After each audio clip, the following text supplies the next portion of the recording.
नमस्कार, 9 की 9 खबर देख रहे हैं आप और मैं आपके साथ रंजना रावत। बुलेटिन की शुरुआत लखीसराय की खबर के साथ करेंगे, जहां एक बुजुर्ग की गोली मारकर हत्या कर दी गई और घटना किऊल थाना क्षेत्र के खगौड़ गांव की बताई जा रही है। घटना के विरोध में स्थानीय लोगों ने किऊल गढ़ी मुख्य सड़क को जाम कर आरोपियों की गिरफ्तारी की मांग की है और इधर घटना की सूचना पर एसडीपीओ दल बल के साथ घटना स्थल पर पहुंचे। बताया जा रहा है कि पुरानी रंजिश में बुजुर्ग की गोली मारकर हत्या कर दी गई है। फिलहाल पुलिस पूरे मामले की तफ्तीश में जुटी हुई है।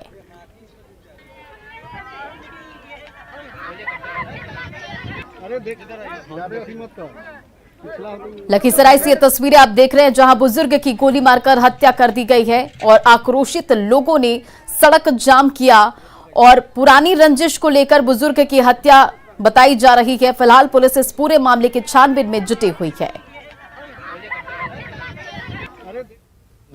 चापाकल में स्त्री हैं, शायद उन्हीं को घर से बुला के उधर ताड़ पेड़ के नीचे गोली मार दिया गया और इनके परिजन द्वारा जिसका कुछ आदमी है जो प्रत्यक्ष रूप से देखे हैं और प्राथमिकी नामजद हो रहा है, उसके अनुसार हम लोग कार्रवाई करेंगे। जल्द से जल्द अरेस्टिंग कर रहे हैं, छापेमारी जारी है इसमें। हत्या का तो इनके द्वारा बताया गया पुरानी रंजिश है और भी जो परिवार से बात चुकी है, उनका बेटा एक जेल में है और 2 बाहर रहते हैं।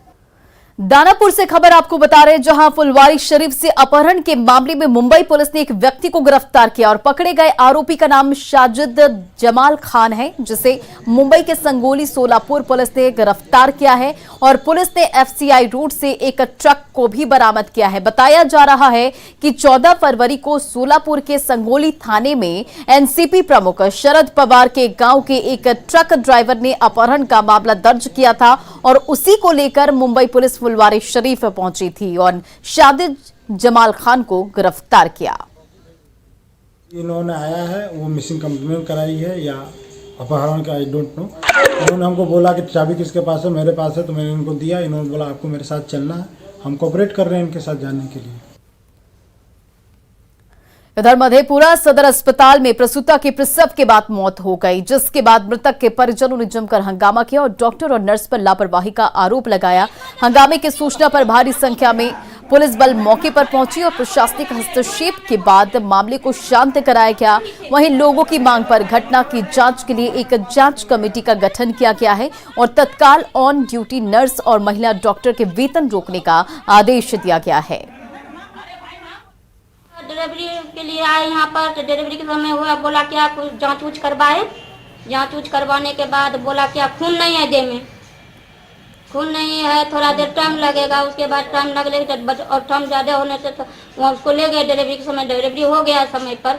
आशा के डॉक्टर को बोले, सबको बोले, तो कल डिलीवरी हो जाएगा हो जाएगा हो जाएगा। 7 बजे से 1:30 बजे तक इसको दर्द हो रहा था, कोई डॉक्टर नहीं देख रहा। एक जांच टीम गठित की गई है। सिविल सर्जन के द्वारा आदेश दिया गया कि एक जांच टीम गठित करके 24 घंटे के अंदर इसका रिपोर्ट समर्पित किया गया। क्या जांच टीम में कौन कौन है? डॉक्टर के दास है, डॉक्टर संतोष कुमार और डॉक्टर रंजना कुमार। रिपोर्ट कब तक सौंपने की बात कही? 24 आवर के अंदर। क्या कुछ कार्रवाई भी हुई है? अभी तत्काल से वेतन अवरुद्ध है। उधर पटना में अपराधियों के हौसले बुलंद है। गांधी मैदान से चंद कदम की दूरी पर एग्जीबिशन रोड पुल पर हथियार के बल पर बैंक कर्मी की बाइक को अपराधियों ने लूट लिया और विरोध करने पर पिटाई की गई। हालांकि इस दौरान बैंक कर्मी ने अपराधियों का पिस्टल छीन लिया, उसके बाद अपराधी फरार हो गए। फिलहाल पुलिस इस पूरे मामले पर छानबीन कर रही है। पुलिस मौके पर पहुंची, सीसीटीवी फुटेज को खंगाला जा रहा है और अपराधियों ने मौके वारदात पर फायरिंग भी की है। एग्जीबिशन पुल पे जैसे ही चढ़े थे ना, तो 3 लड़का आके और पिस्टल भिड़ा के बाइक छीन लिया। वही। अच्छा, कहाँ जा रहे थे आप? घर जा रहे थे। तो कहाँ पे ये घटना घटी है? पुल पे कहाँ पे? जैसे ही पुल चढ़ते हैं ना, थोड़ा सा ढला नहीं होता है पुल पे, हाँ। वहीं पे घटना घटी है। क्या करते हैं वो लोग जब आपके पास आए? तो आए सीधा गाड़ी से हम धीरे धीरे जा ही रहे थे, तो आके आगे में गाड़ी रुकवा दिए, रुकवा के और पिस्टल भिड़ा के मोबाइल पहले ले लिए और मोबाइल लेके फिर बोले कि बाइक दो, बाइक छीन लिए। उतने में हाथापाई हुई। हाथापाई होने के बाद थोड़ा सा ज्यादा हुआ, वो मारे यहाँ पे पेट पे, लेकिन उनका मैंने पिस्टल हाथ में ले लिया। पिस्टल हाथ में लिया तो वो तीनों फिर मेरा बाइक और वो दोनों अपना बाइक पे बैठ के चले गए। और खबर औरंगाबाद के दाऊदनगर थाना क्षेत्र से, जहां पिछले 5 दिनों से लापता 15 वर्षीय रोशन का जब शव मिला तो परिजनों के बीच कोहराम मच गया। अरवल के अगनूर के पास नहर से शव मिलते ही उनका आक्रोश भड़क उठा और लोगों ने दाऊदनगर के भखरुआ चौक के पास NH 139 को जाम कर दिया और पुलिस पर लापरवाही का आरोप लगाते हुए जमकर नारेबाजी करने लगे। बाद में एसडीओ ने पहल की और उसके बाद मामले को शांत कराया, तब जाकर जाम हट सका। बताते चले आपको कि जमहोर थाना क्षेत्र के पठारी गांव में निवासी दिलीप सिंह के पुत्र रोशन दाऊदनगर में रहकर पढ़ाई करता था, लेकिन पिछले 5 दिनों से लापता था।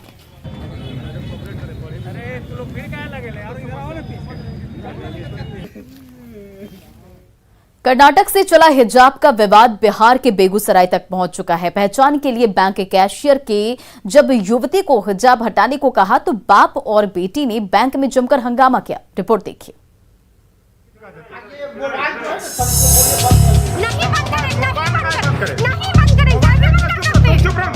मोबाइल बंद करने की बात, आप चिट्ठी दिखा दीजिए हमको, या आप हमको लिख के पेपर पे दीजिए।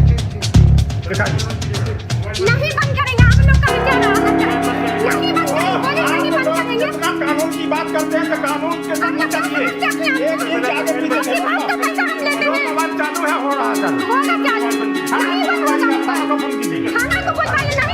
कहते हैं कि ये नहीं, हम नहीं बंद करेंगे। फेसबुक पर डालेंगे, ये फेसबुक पर भी हम डालेंगे। अरे थाना जा रहे हैं, ये हमको चिट्ठी दिखा दें, जल्दी करके दें। वीडियो देख लिया आपने? वीडियो में सुनाई दे रही आवाज भी सुन ली होगी। अब जानना चाहते होंगे कि आखिर मामला क्या है, तो आइए हम बता देते हैं। ये हमको चिट्ठी दिखा दें, जल्दी करके दें। सरकार ने ऑर्डर दे दिया है सरकार का निर्देश कि कहीं भी हजार लगा के जा सकते हैं। अभी आपको हिसाब खोल करके दिखाएं, जब तक आप चिट्ठी नहीं दिखाएं। ये वायरल वीडियो बेगूसराय के मंसूरचक प्रखंड का है और इसे वायरल किया है एक बाप बेटी ने।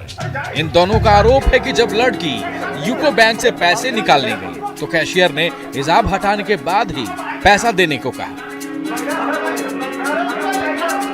आज तक ये लोग किसी तरह का डिस्टर्ब नहीं किए। ये कर्नाटक से आए, कर्नाटक से आए, कर्नाटक से उंगली के नीचे करेंगे, आप उंगली के नीचे बात करती है, कर्नाटक से आए कहते हैं कि तुम हिसाब खोलो तो पैसा हम देंगे। हम हालांकि बैंक के मैनेजर का साफ कहना है कि ऐसी कोई बात नहीं थी। उपभोक्ता का सिग्नेचर मैच नहीं कर रहा था, इसलिए पहचान के लिए कहा गया। कि एक आइडेंटिटी के लिए सिर्फ बोला गया, क्योंकि सिग्नेचर में थोड़ा सा डिफरेंस था, तो सिर्फ बोला गया कि आप चेहरा दिखा दीजिए, क्योंकि हम आइडेंटिटी प्रूफ देखना चाहते थे इसके लिए। तो बस वही आइडेंटिटी प्रूफ देखने के लिए हमने उनको बोला था। ऐसा कोई हमसे, हमारा कोई हिजाब से कुछ ये नहीं है, कोई किसी का कोई लेना देना नहीं है। ये सच है कि मुस्लिम समुदाय की औरतें हिजाब पहनती है, लेकिन सवाल है कि बैंक में पहचान पूछने पर इतना हंगामा क्यों? हिजाब हटाए बिना कैसे होगी कस्टमर की पहचान? कोई और खाते से पैसे निकाल लेता तो क्या होता? न्यूज़ 18 के लिए बेगूसराय से संतोष कुमार की रिपोर्ट। मोबाइल बंद करने की बात, आप चिट्ठी दिखा दीजिए हमको, या आप हमको लिख के पेपर पे दीजिए। वहीं हिजाब विवाद का वीडियो वायरल होने के बाद यूको बैंक के पदाधिकारियों ने मामले की जांच की तो आरोपी मोहम्मद मतीन ने बताया कि उनके किसी भी बैंक कर्मचारियों से कोई शिकायत नहीं है, उन्होंने क्षणिक आवेश के चलते ऐसा किया। हमसे हुआ, मैनेजर साहब से हुआ, हमारे बच्चे हो गया। है जो बोल रही वही सही है, और जो होना था सो हो गया। अब इसके लिए कोई लफड़ा में नहीं पड़ना, न किसी को देना, ना कोई कार्रवाई में जाना। सभी स्टाफ अच्छे हैं, बैंक अच्छा है, बैंक का कार्यकाल भी बहुत अच्छा है। और मैं रिक्वेस्ट करूंगा अगले अधिकारी से, जो हमारे पूरे जिला के हेड हैं, हमारे जो यहाँ के स्टाफ हैं, उनके ऊपर किसी तरह का कोई कार्रवाई नहीं। मुझे ये बैंक से कोई दिक्कत नहीं है और स्टाफ लोगों से भी कोई दिक्कत नहीं है। मैं चाहती हूँ कि ये मामले को और आगे ना फैलाया जाए। और चलिए अब खबर के मायने को समझिए। हिजाब से ग्राहक की पहचान में दिक्कत हो रही थी, इसलिए हिजाब को हटाने को कहा गया। उसके बाद हिजाब हटाने को कहा गया तो महिला के परिवार वालों को बुलाकर हंगामा शुरू हो गया और कर्नाटक से शुरू हुआ हिजाब विवाद अदालतों में चल रहा है। कई संगठन छात्रों और युवाओं को आंदोलन में घसीटना चाहते हैं और ये सब जो हुआ उसे लेकर अब कहा जा रहा है कि किसी से कोई विवाद नहीं है। बढ़ते आगे और पटना सिटी के गुरु गोविंद सिंह अस्पताल में स्वास्थ्य सुविधाओं का अभाव है। अस्पताल में सर्दी, खांसी, बुखार जैसी बीमारियां तक की दवाई नहीं है। ऐसे में मरीजों को बाहर से दवा खरीदनी पड़ रही है। 100 बेड वाले इस अस्पताल में सिर्फ 1.5 दर्जन मरीज भर्ती हैं। बावजूद उन्हें सभी तरह की दवाइयां बाहर से खरीदनी पड़ रही है। हालांकि चिकित्सा प्रभारी ने जल्द ही दवा के उपलब्ध होने का दावा किया है। भाई तो क्या बोला डॉक्टर देखा, वो बाहर से दवाई लिखा और आँख देखा, हाँ सब देख लिया पर दवाई नहीं मिली। दवाई बोला बाहर से मिले। जांच भी बाहर से, जो भी चश्मा लेना है तो बाहर से। चश्मा का तो हटाइए। बीपी का दिखाएं तो ताकत के दवाई बाहर से। वो दवा भी हम लोगों ने BMICL से इंडेंट किया है और BMICL ने जो इंडेंट मांगा था उसमें सर्दी खांसी का दवा का भी इंडेंट किया गया था और वो भी दवा की आपूर्ति अब शुरू हो गई। इसीलिए आने वाले समय में सर्दी खांसी का भी की दवा की भी कोई कमी नहीं रहेगी। पटना के मोकामा जाने में लोगों को पहले 5 से 6 घंटे लगते थे, लेकिन पटना बख्तियारपुर मोकामा 4 लेन के निर्माण के बाद महज 1 से 2 घंटे में पटना से मोकामा पहुंचा जा सकता है। 4 लेन का निर्माण कार्य तेजी से चल रहा है। दिसंबर तक इसके पूरे होने की उम्मीद है। बाढ़ के बिहारी बीघा में 4 लेन निर्माण का जायजा लिया हमारे संवाददाता अनिरुद्ध ने।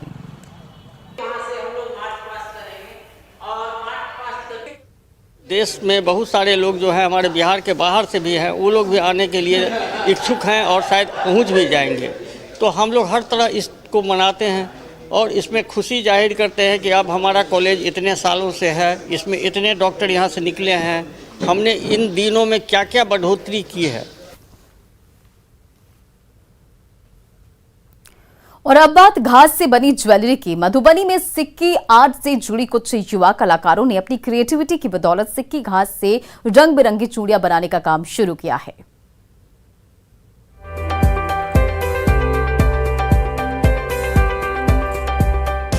मधुबनी में सिक्की कला के संग मेहनत और लगन से इन दिनों अपनी तकदीर लिख रहे हैं यहाँ के युवा कलाकार। कल तक जहां सिक्की से मधुबनी में डलिया, डोलची और सामान ही बनाए जाते थे, उससे ऊपर उठकर युवा कलाकारों ने सिक्की कला को नया आयाम दिया है। मुनाफे का बाजार देखते हुए अब घास से यहाँ ज्वेलरी बनाई जा रही है। सिक्की आर्ट से जुड़े कुछ युवा कलाकारों ने अपनी क्रिएटिविटी की बदौलत सिक्की घास से जहाँ रंग बिरंगी चूड़ियां बनाने का काम शुरू किए हैं, वहीं आकर्षक ईयररिंग्स भी डिजाइन कर रहे हैं। खास बात यह है कि सिक्की घास वाली ज्वेलरी का महिलाएं, खासकर युवतियों में अच्छा खासा क्रेज देखा जा रहा है, जिससे कलाकारों में अच्छी आमदनी की आस जगी है। चूड़ी का तो स्टार्टिंग से ही चला आ रहा है, पर इसे हम कैसे कन्वर्ट करके हम ईयररिंग, ज़रूरी तो नहीं है कि हम सिर्फ चूड़ी ही बनाएं, तो इसे हम कन्वर्ट करके वापस से ईयररिंग सब में भी हम इसे लाए हैं। ईयररिंग जैसे कि गला का सेट हो गया, तो उस सब चीज़ों को हम यहाँ पे लाए। इसका क्या बाहर इसका डिमांड है काफ़ी? हाँ, काफ़ी अभी डिमांड चल रहा है इसका। और इसका ये है कि ये जल्दी ख़राब भी नहीं होता ना, इसका कलर नहीं जाता है। दरअसल इन युवा कलाकारों की पॉजिटिव पहल से पहले तक सिक्की आर्ट से जुड़े ज्यादातर कलाकार परंपरागत रूप से मौनी और पौती के अलावा सजावट की वस्तुएं ही तैयार करते रहे हैं। ऐसे में सीमित ग्राहकों तक ही इनकी पहुंच थी, लेकिन घास वाली ज्वेलरी ने सिक्की आर्ट की चमक बढ़ा दी है। ट्रेनिंग का भी काफ़ी वर्कशॉप वगैरह भी चलाती हैं, जिससे गांव की बाकी महिलाएं और बच्चियां भी सिक्की आर्ट में धीरे धीरे वो भी दक्ष हो रही हैं और यहाँ जो मधुबनी की जो कला है वो और ज़्यादा मजबूत और समृद्ध हो रही है। अमित रंजन, न्यूज़ 18 मधुबनी। पटना से मोकामा जाने में लोगों को पहले 5 से 6 घंटे लगते थे, लेकिन बख्तियारपुर मोकामा 4 लेन के निर्माण के बाद महज 1 से 2 घंटे में पटना से मोकामा पहुंचा जा सकता है। 4 लेन का निर्माण कार्य तेजी से जारी है और दिसंबर तक इसके पूरे होने के आसार हैं। बाढ़ के बिहारी बीघा में 4 लेन निर्माण का जायजा लिया हमारे सहयोगी अनिरुद्ध ने।